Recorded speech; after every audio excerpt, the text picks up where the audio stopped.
آج ہم David Epstein کی ایک بہت ہی دلچسپ کتاب پر بات کر رہے ہیں، رینج۔ اس کتاب کی سب سے خاص بات یہ ہے کہ یہ اس خیال کو چیلنج کرتی ہے جو ہم بچپن سے سنتے آئے ہیں کہ کامیاب ہونا ہے تو بس ایک چیز پکڑ لو اور اسی میں ماہر بن جاؤ۔ جی، وہی 10,000 گھنٹے والا اصول ہے نا، کہ جتنی جلدی شروع کرو اتنا اچھا ہے۔ بالکل۔ اور یہ کتاب کہتی ہے کہ ذرا رکیے، کیا یہ فارمولا واقعی ہر جگہ کام کرتا ہے؟ دیکھیں، کتاب کا مقصد مہارت کی مخالفت کرنا نہیں ہے، بلکہ یہ بتانا ہے کہ مہارت تک پہنچنے کا راستہ اکثر وہ سیدھا نہیں ہوتا۔ اچھا۔ اور آج کی پیچیدہ دنیا میں شاید وہی ٹیڑھا میڑھا راستہ زیادہ کارآمد ہے۔ اس بات کو سمجھانے کے لیے کتاب شروع ہی دو بہت بڑی مثالوں سے ہوتی ہے۔ ایک طرف ہے گولف کے سپر سٹار ٹائیگر ووڈز۔ جی، ان کی کہانی تو سب جانتے ہیں۔ والد نے انہیں گود میں ہی گولف کلب پکڑا دیا تھا اور بس ایک ہی مقصد تھا، دنیا کا بہترین گولفر بننا۔ وہ جلد مہارت کی ایک بہترین مثال ہیں۔ اور دوسری طرف ہے ٹینس کے لیجنڈ راجر فیڈرر۔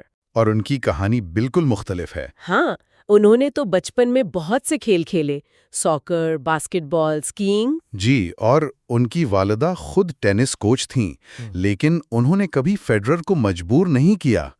فیڈرر نے تو بہت بعد میں جا کر ٹینس پر پوری توجہ دی تھی۔ ایک منٹ، تو یہ تو اس کے بالکل الٹ ہے جو ہمیں سکھایا جاتا ہے۔ ہمیں تو ہمیشہ ٹائیگر ووڈز بننے کا کہا جاتا ہے، فیڈرر بننے کا نہیں۔ جی، اور یہی اس کتاب کا سب سے چونکا دینے والا نقطہ ہے۔ کیا تحقیق واقعی یہ کہتی ہے کہ فیڈرر کا راستہ زیادہ عام ہے؟ مجھے تو یقین نہیں آ رہا۔ بالکل، تحقیق یہی بتاتی ہے کہ زیادہ تر جو اعلیٰ کارکردگی دکھانے والے لوگ ہیں، ان کی کہانی فیڈرر سے ملتی ہے، ٹائیگر سے نہیں۔ ٹائیگر ووڈز ایک غیر معمولی مثال ہیں، وہ اصول نہیں ہیں۔ تو پھر یہ 10,000 گھنٹے والا فارمولا کہاں کام کرتا ہے؟ اگر ہر جگہ نہیں تو کہاں کرتا ہے؟ یہ سمجھنے کے لیے کتاب دو طرح کے ماحول کی بات کرتی ہے۔ ایک کو وہ کہتی ہے کائنڈ انوائرنمنٹ، یعنی مہربان ماحول۔ مہربان ماحول جیسے شطرنج یا گولف؟ بالکل، آپ نے شاٹ ماری اور آپ کو فوراً نتیجہ نظر آ گیا۔ یہاں بار بار کی مشق واقعی کام کرتی ہے۔ یہ تو سمجھ میں آتا ہے، لیکن حقیقی زندگی تو اتنی سیدھی نہیں ہوتی ہے نا؟ صحیح کہا آپ نے۔ زیادہ تر زندگی جس ماحول میں گزرتی ہے، کتاب اسے وکڈ انوائرنمنٹ کہتی ہے، یعنی شریر ماحول۔ شریر ماحول، یہ دلچسپ ہے۔ یہ وہ ماحول ہے جہاں اصول بدلتے رہتے ہیں، جہاں فیڈ بیک یا تو بہت دیر سے ملتا ہے یا پھر غلط ملتا ہے، جیسے کوئی کاروبار چلانا یا سائنسی تحقیق کرنا۔ مسئلہ تب ہوتا ہے جب ہم شطرنج والے اصول، مطلب مہربان ماحول کی حکمت عملی، ان پیچیدہ مسائل پر لاگو کرتے ہیں۔ یہ تو مجھے فلپ ٹیٹلاک کی تحقیق کی یاد دلا رہا ہے۔ انہوں نے ماہرین کی سیاسی پیشن گوئیوں پر کام کیا تھا۔ جی بالکل، وہی بات ہے۔ اور انہوں نے پایا کہ جو ماہرین اپنے شعبے کے بارے میں سب کچھ جانتے تھے، وہ اکثر غلط پیشن گوئیاں کرتے تھے۔ ان سے بہتر تو وہ لوگ تھے جو مختلف شعبوں سے تھوڑی تھوڑی معلومات رکھتے تھے۔ اسے کتاب میں کوگنیٹو انٹرنچمنٹ کہا گیا ہے، یعنی علمی طور پر ایک ہی جگہ پھنس جانا۔ صحیح۔ جب آپ ایک ہی چیز بار بار کرتے ہیں تو آپ کا ذہن نئے حل سوچ ہی نہیں پاتا۔ آپ جیسے ایک ہی راستے پر چلنے کے عادی ہو جاتے ہیں۔ اور اسی لیے شاید وہ تجرباتی دور ضروری ہے جس کی آپ نے فیڈرر کی مثال میں بات کی تھی۔ بالکل، کتاب اسے سیمپلنگ پیریڈ کہتی ہے۔ یہ وہ وقت ہے جب آپ مختلف چیزیں آزماتے ہیں، یہ جاننے کے لیے کہ آپ اصل میں ہیں کون اور آپ کو کیا کرنا پسند ہے۔ لیکن اس میں خطرہ بھی تو ہے، کہیں ایسا تو نہیں کہ انسان 10 چیزوں میں ہاتھ ڈال کر کسی ایک میں بھی ماہر نہ بن پائے؟ یہ بہت اہم سوال ہے۔ دیکھیں، کتاب یہ نہیں کہتی کہ آپ ساری زندگی بس چیزیں آزماتے رہیں۔ اس تجرباتی دور کا سب سے بڑا فائدہ یہ ہے کہ آپ میچ کوالٹی تلاش کرتے ہیں۔ Match quality? جی، یعنی آپ وہ کام ڈھونڈتے ہیں جو آپ کی شخصیت اور آپ کی صلاحیتوں سے بہترین میل کھاتا ہو۔ جب آپ بہت جلدی کوئی ایک چیز چن لیتے ہیں تو اکثر وہ آپ کے لیے صحیح انتخاب نہیں ہوتا۔ اس کی کوئی اچھی سی مثال ہے؟ سب سے شاندار مثال پینٹر ونسنٹ وین گو کی ہے۔ ہم سب انہیں ایک عظیم آرٹسٹ کے طور پر جانتے ہیں، لیکن پینٹنگ ان کی زندگی میں بہت دیر سے آئی۔ اچھا۔ اس سے پہلے انہوں نے آرٹ ڈیلر بننے کی کوشش کی، پھر استاد بنے، پھر پادری بنے، اور ہر جگہ بری طرح ناکام ہوئے۔ یہ بات تو ان لوگوں کے لیے بہت حوصلہ افزا ہے جو 30 سال کی عمر میں بھی سوچ رہے ہوتے ہیں کہ مجھے زندگی میں کرنا کیا ہے۔ یعنی راستہ بھٹکنا بھی دراصل راستہ تلاش کرنے کا حصہ ہے۔ بالکل، یہی بات ہے۔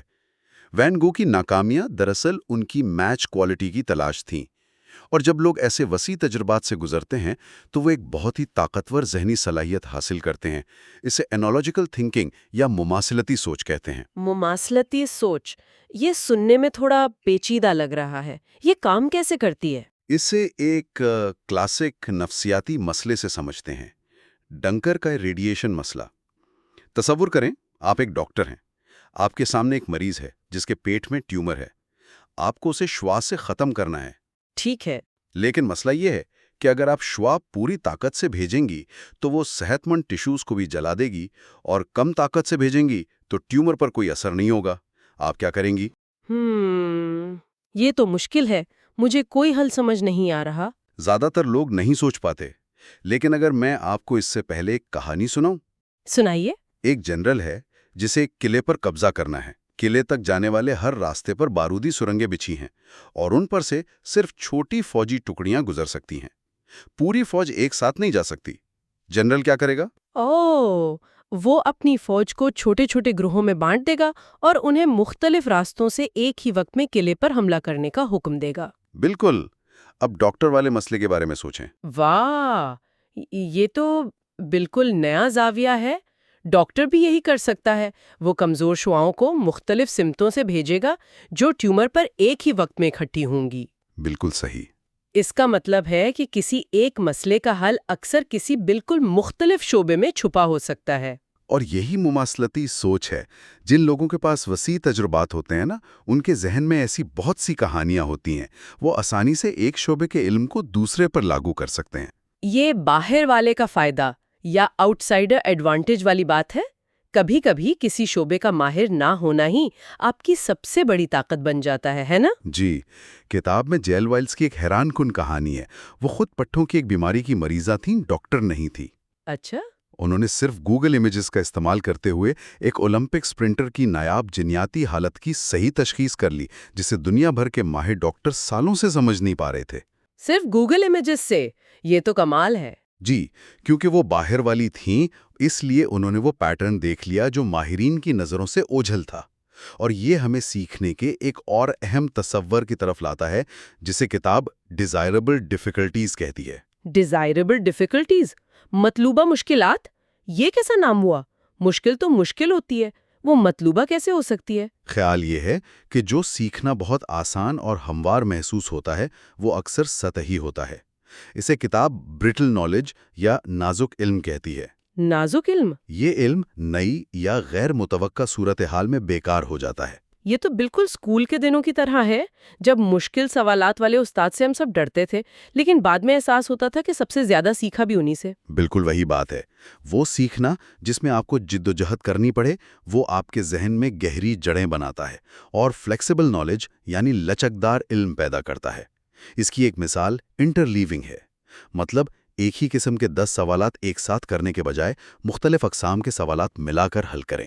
شروع میں یہ زیادہ مشکل لگے گا، لیکن طویل مدت میں آپ موضوع کو زیادہ گہرائی سے سمجھیں گے۔ جی، جدوجہد آپ کے دماغ کو سطحی فارمولے رٹنے کے بجائے بنیادی اصولوں کو سمجھنے پر مجبور کرتی ہے۔ اور جب لوگ صرف اپنے جانے پہچانے طریقوں پر ہی انحصار کرتے ہیں تو یہ خطرناک بھی ہو سکتا ہے۔ کتاب میں مین گلچ کے جنگل کی آگ کا ایک خوفناک واقعہ بیان کیا گیا ہے۔ جی، 1949 کا واقعہ۔ فائر فائٹرز کا ایک ایلیٹ گروہ آگ میں گھر گیا تھا، اور ان کے لیڈر وگ ڈاج نے ایک عجیب کام کیا۔ اس نے اپنے سامنے گھاس میں آگ لگا دی تاکہ ایک محفوظ جگہ بن جائے، اور اس نے باقی سب کو بھی اپنے بھاری اوزار پھینک کر ایسا ہی کرنے کو کہا۔ لیکن انہوں نے اس کی بات نہیں مانی۔ جی، وہ اپنے بھاری کلہاڑے اور آرے چھوڑنے کو تیار نہیں تھے، کیونکہ ایک فائر فائٹر کے لیے اس کے اوزار اس کی شناخت کا حصہ ہوتے ہیں۔ وہ اپنے آزمودہ طریقوں سے چمٹے رہے، اور وہ سب آگ کی لپیٹ میں آ گئے۔ یہ اینشٹائلنگ ایفیکٹ کی ایک المناک مثال ہے، یعنی ایک ہی ذہنی سیٹ میں پھنس جانا۔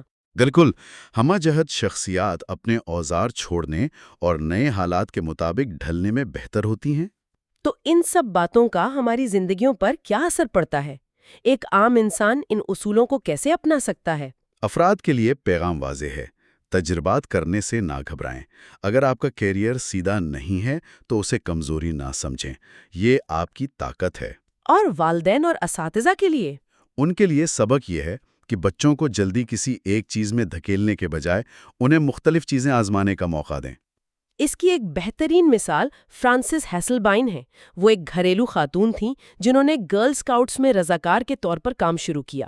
جی، ان کے پاس کوئی بزنس ڈگری یا کارپوریٹ تجربہ نہیں تھا، لیکن ان کے متنوع زندگی کے تجربات نے انہیں لوگوں کو سمجھنے کی غیر معمولی صلاحیت دی۔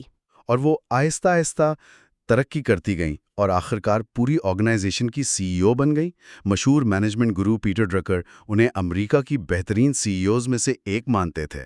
ان کی کہانی یہی سکھاتی ہے نا کہ ہم لمبے منصوبے بنا کر نہیں بلکہ کام کر کے سیکھتے ہیں کہ ہم کون ہیں، بس بہترین اگلا قدم اٹھانے پر توجہ دیں۔ بالکل، اور اس پوری گفتگو کا نچوڑ یہی ہے۔ رینج کا مطلب مہارت سے بھاگنا نہیں ہے، بلکہ یہ مہارت تک پہنچنے کا ایک ایسا راستہ ہے جو آج کی دنیا کے لیے زیادہ مناسب ہے۔ ترتیب اہم ہے، پہلے وسعت پھر گہرائی۔ جی، پہلے مختلف چیزیں آزمائیں، خود کو پہچانیں، اور پھر جب آپ کو اپنی صحیح جگہ مل جائے تو اس میں گہرائی تک جائیں۔ تو اگر کسی نے دیر سے آغاز کیا ہے یا کئی بار اپنا راستہ بدلا ہے تو اسے پریشان ہونے کی ضرورت نہیں۔